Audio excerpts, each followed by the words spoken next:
Shalom from Jerusalem. I'm Jonathan Hassan, and this is TV7's Israel at War update. And before we begin the various deliberations, updating you on everything that is happening here in Israel, throughout the region and beyond, it's always important to remember how the war began. 298 days ago, on October 7th of 2023, the Islamist Hamas and its terror affiliates from the Gaza Strip launched an onslaught on southern Israel, declaring war by perpetrating a massacre, murdering some 1,200 mostly civilians, wounding over 4,800 others, and kidnapping 246 people, including elderly, men, women, children, and infants. 115 of them remain in Hamas captivity to date. The next day, some 2 weeks before Israel launched its counteroffensive against Hamas in Gaza, on October 8th, 2023, the Iranian proxy Hezbollah declared that it joins the fight with Hamas against Israel. It has since launched thousands of rockets against the Jewish state, one of which, unfortunately, on Saturday, this past Saturday, struck a soccer field in the village, Druze village of Majd al-Shams, killing 12 innocent children playing soccer on a Saturday evening and wounding some 36 others. Since then, Israel has been preparing to launch a retaliatory attack against this Iranian proxy in Lebanon, with significant international pressure trying to dissuade Israel from launching a devastating attack that could prompt an all-out regional war. Let's now turn to Dr. Neil Boms, sitting in for Amir Oren. It's good to have you here, Neil. Good to be here. Give us a little bit of teaser to what are the circumstances in which Israel is now operating, and what should it take into account in preparing for such a confrontation? Swords of Iron, a war perhaps that began as an operation when it comes to the arena of Gaza in the south, very, very quickly, as you've said, developed into an all-out conflict with 7 different arenas. Mainly because the Iranian proxy, the strategy that was really culminated by the then commander, the legendary commander of the Iranian Revolutionary Guard, Qasem Soleimani, who attempted fairly successfully to encircle Israel with Iranian proxies. So you've mentioned the front in Gaza that started in October 7th, when Israel was surprised. Hezbollah, that in many ways was also surprised, but that quickly had joined the fight. But since there are other proxies in Syria, in Lebanon, later on in Yemen, and then in the West Bank, all of these arenas became active, and not coincidentally. 10 months later, as we're looking now, it's 298 days since this war began, the IDF is a bit more exhausted. It's called to continue this fight on a number of arenas. The arena in the north, the Lebanese arena, has been operating since the beginning, and we have seen how Hezbollah continued to launch and to increase the range of the missiles, sending more and more missiles to communities that have not been evacuated, causing more and more harm. In some ways, we were waiting almost for a moment in where something significant will happen that may trigger a further response.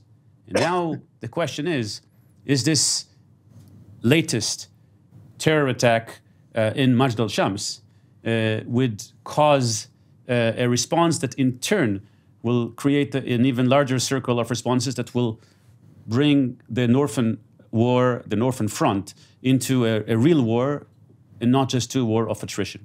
Thank you, Dr. Boms. I'd like now to turn to elsewhere in Israel, where we're joined by Brigadier General in Reserve Doron Gavish, the commander of the Israeli Air Force Task Force for Air and Missile Defense. It's good to see you, General.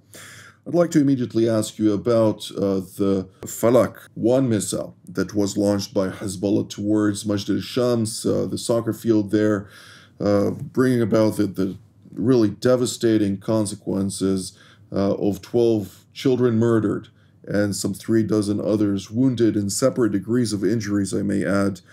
And I'd like to ask, was this attack deliberate by Hezbollah? or was it an errant rocket seeking to target a separate installation potentially, or something that is not as low value in military terms? Well, it's hard to tell. I'm not sure that they aimed exactly to a soccer field where kids were playing, but they were aiming toward Majd al-Shams. Majd al-Shams is big enough. It is a city of 10,000 people.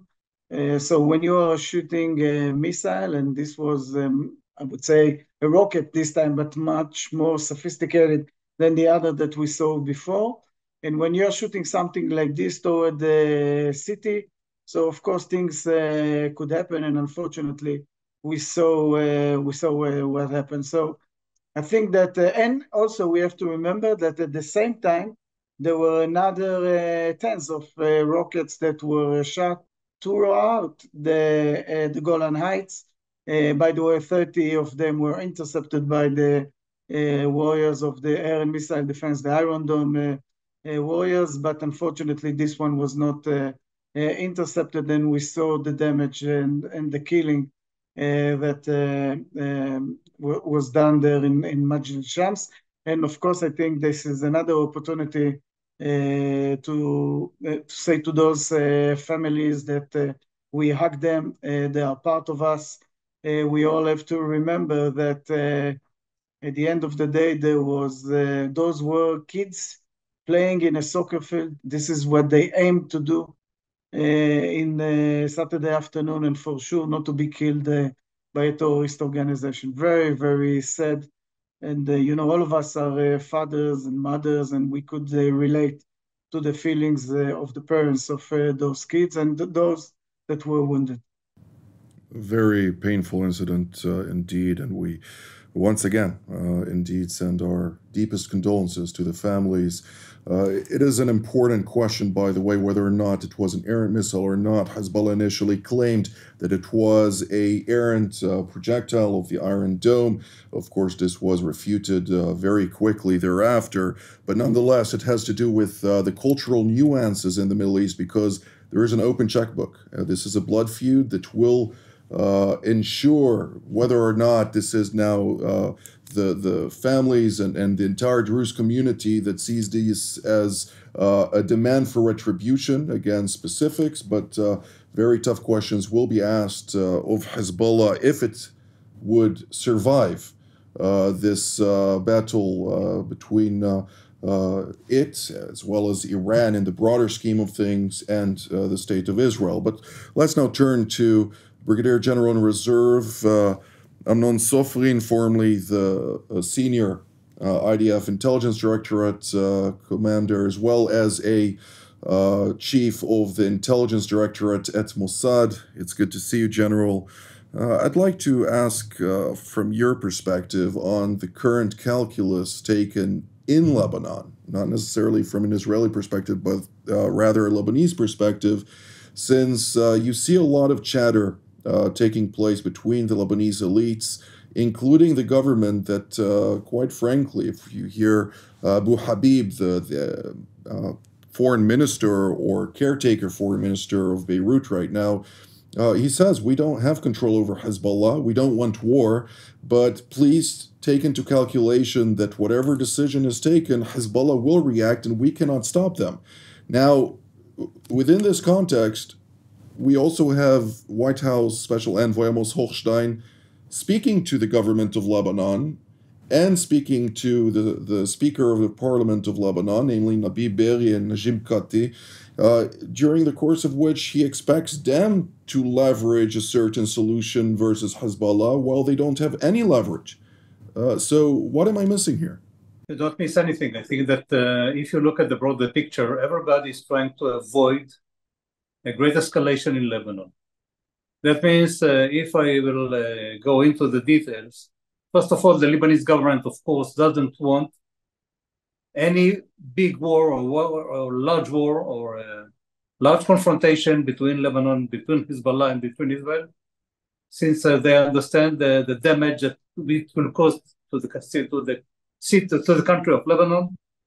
and they have the prejudice they had on 2006, and they see what happens in Gaza, and they know that we can be very lethal if we choose to do that.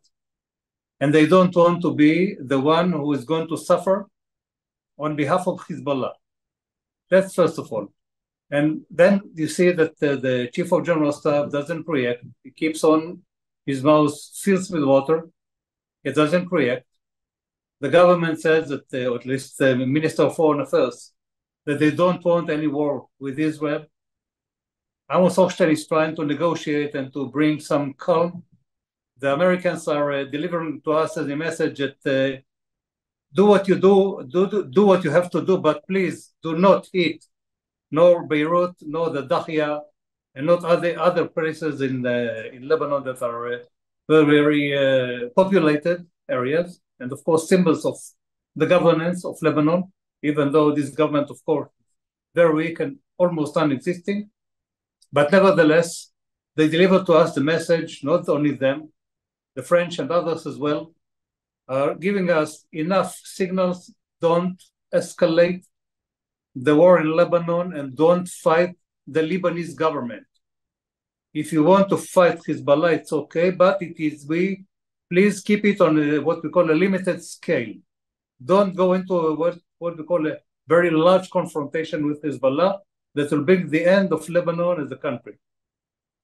Now, when you look at the interests of Hezbollah, Hezbollah is also keen not to have a large confrontation. They, of course, take precautions. They evacuate areas of what we call ammunition depots and so on, because they know this will be what we call the first target Israel is going to hit. They deploy very accurate missiles to be able to launch to Israel if Israel is going to escalate this attack on Lebanon or on their positions in Lebanon. And of course, the Iranians are threatening that if you are going to hit Hezbollah in Lebanon, we are going to interfere, and all the proxies will going to interfere. And that means that everybody wants to avoid the large confrontation. And that's the situation. And now for Israel, it's a dilemma because you have to choose some course of action that in the end will bring some achievement, a military achievement on one end, and deliver a message. But on the second end, will not drag the whole area into a very large confrontation in Lebanon, which will not be limited only to the boundaries of Lebanon. Thank you, General Sofrin, excuse me. Dr. Bohms, the Iranians are the ones calling the shots when it comes down to it. And we see also the day after the strike on Majd al-Shams, we saw the Supreme Leader, Ayatollah Ali Khamenei, endorsing the president-elect, during the course of which he highlighted that he does not view Israel as a state, and therefore any activities that are conducted against criminals and so on and so forth are legitimate also when utilizing strong power against the state of Israel. Now, 2 days after that, the president-elect met with both Palestinian Islamic Jihad Secretary General Ziad al-Nahala, as well as the Deputy Secretary General of Hezbollah, Naim Qassem, during the course of which he emphasized once more Tehran's unwavering support for the so-called axis of resistance and Iran's proxies that are operated in concert against the state of Israel and the United States, which he also emphasized in that meeting, also speaking operational level aspects and different angles related to the Iranian-led activities in order to end, according to the Iranians, the American hegemonism, as they put it, in the region. What should we take out of that, and where do Western nations stand when they're seeing such blatant remarks and actions and need to make sure that something does not ultimately also trickle into Europe? Well, Iran is not only calling the shots, Iran is also providing the weapons. And even on that front, it became more complicated since the beginning of the Russia-Ukrainian war, when Iran and Russia became more connected when Russia had provided weapons to Iran, as Iran provided very significant support, certainly at the beginning with drones. But thereafter, now you have Iran and Russia and China upgrading different military capabilities. Without Iran, Hezbollah would not be able to maintain its strength. The weapon, the rocket that had hit Majd al-Shams was an Iranian-made rocket. Some of these abilities eventually were forwarded to Syria and then to Lebanon in order for Hezbollah to have some independence in manufacturing these types of rockets. We've seen the same thing in Gaza with Hamas. So this issue is complicated from that level, and it's complicated from another level. It has to do with the nuclear dimension. Iran already became a threshold state. The fog of war and the attention given to the different proxy arenas enabled Iran to continue with its nuclear development. We have seen reports from the IAEA giving the signs of warning, but the energy of the world and the West is limited. And now, literally, we have too many fronts. And I think part of the strategy is to manufacture, to create a number of fronts in order to divert attention from some of the most significant developments when it comes to the Iran nuclear file and from the key master itself, which is the Islamic Republic of Iran. All of this makes the dilemmas of Israel more complicated because on the one hand, it needs to deal with the proxy fronts that by themselves are complicated and continue to provide dilemmas as you need to fight in complex arenas. And while you have a consensus over the fighting when it comes to Hamas or to Hezbollah, the Lebanon, the dilemma that General Safran just mentioned is actually a similar. Of course, just make sure that you fight Hezbollah and leave the Lebanese people out. Do the same thing with Hamas and leave the Gazans out. How can you do that when they are putting themselves inside villages, inside schools, inside UN compounds, when Hezbollah puts missiles inside villages and in places where even the United Nations observation forces that are there in order to prevent that cannot even places which they cannot even access. And all of that is still almost a camouflage into the fact that Iran continues to harness itself and move forward with a nuclear program that is a threat for the rest of the world and not just to Europe.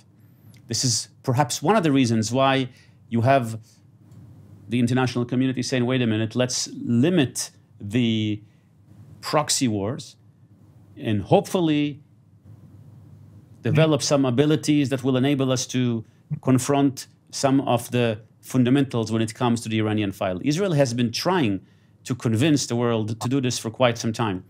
Under President Biden, Israel had faced difficulties and a policy that was not forthcoming.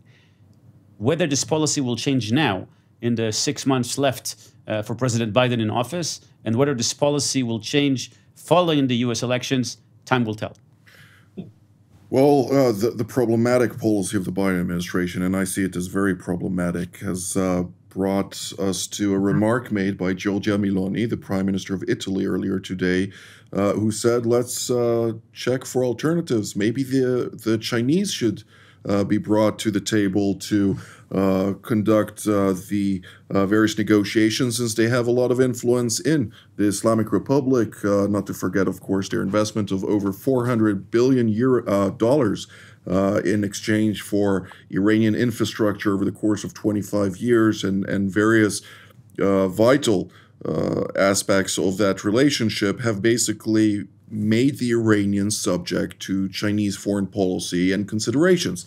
So within that context, General Safran, is that something that we should take into account, a Chinese potential interlocutor in order to negotiate here something at the expense of the Americans, something that as a transatlantic fanatic, so to speak, I find it quite preposterous. But another angle, Meloni also mentioned that she views any retaliation to Hezbollah's strike on Majd al-Shams, which brought about, again, the murder of 12 innocent children, as a mistake and a trap that Israel should not fall into.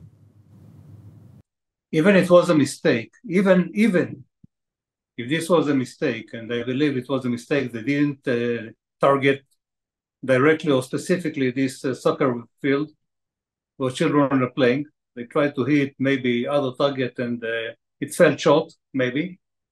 That's what I believe. But nevertheless, it happened. Now you cannot ignore it. You cannot put it away and say, okay, we will react on time. You have to react right now, because if you if you make a comparison, only a week ago, or a week and a half ago, one UAV that came from Yemen, launched by the Houthis, hit Tel Aviv, and the next day, our aircraft was sent to bomb the Hodeidah naval port in Yemen as a response. Now, it should be what we call an equal equation on both sides of this country. That means that if you reacted like that on one UAV that was launched on Tel Aviv, and one citizen unfortunately was killed, and you compare it to what happened on the northern port, on the northern border, you should react even stronger than you did before. But you have to try to find out the equation that you will, first of all, react, but second, will not drag the whole area into this war with Lebanon and make it a huge and larger confrontation that we can't afford ourselves right now.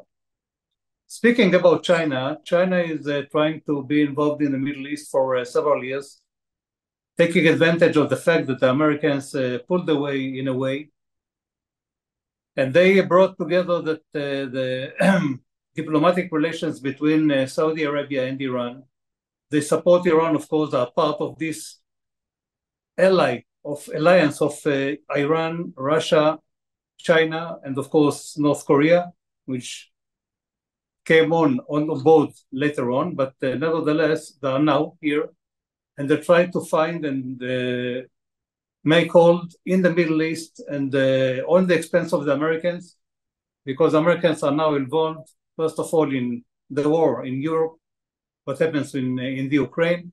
They are involved or focused on what happens on the Indo-China area, and less on what happens in the Middle East. And the Chinese are trying to take advantage on that and to position themselves as what we call the superpower or the super international power within the Middle East that will be increased to each one of the places. Bear in mind that a week ago, all the 14th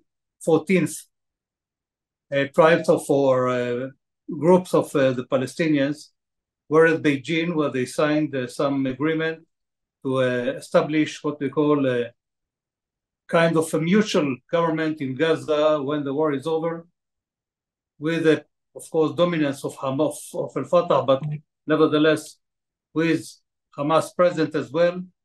So the Chinese are trying to position themselves as a superpower in the Middle East on the expense of the Americans, and now we have to choose. We cannot, of course, openly apply to China, because Americans will look at it very badly on behalf of Israel. But I think that we have to find a way to deliver messages to the Chinese that, okay, you're welcome on up to a certain extent in the Middle East. While emphasizing what Israeli officials always emphasize to their Chinese counterparts, there is no alternative to the strategic cushion of the United States to Israel, something that will not be replaced in any circumstance. Of course, I hope that this resonates also in the halls of power in Washington, since sometimes it seems like that point is forgotten. But General Gavish, I'd like to give you the final say, since this is very important for the sake of the viewers watching from Israel. How should they prepare for what's coming up next? There are different already statements relayed from the IDF for the northern residents of Israel, but also for central residents of Israel in the event of an all-out conflagration. How should we prepare ourselves? Well, Jonathan, first of all, it's another reminder what we've seen a few days ago, that we are in a war. And if you would ask the citizens which still left in the northern part of Israel, they know exactly what it means. Unfortunately, there are projectiles coming in toward the cities, areas, all along the last few months. And of course, the reaction of Israel for this specific one should take in consideration what happened in the last few months. And it is not only one incident, although this incident will initiate a reaction from the Israeli point of view.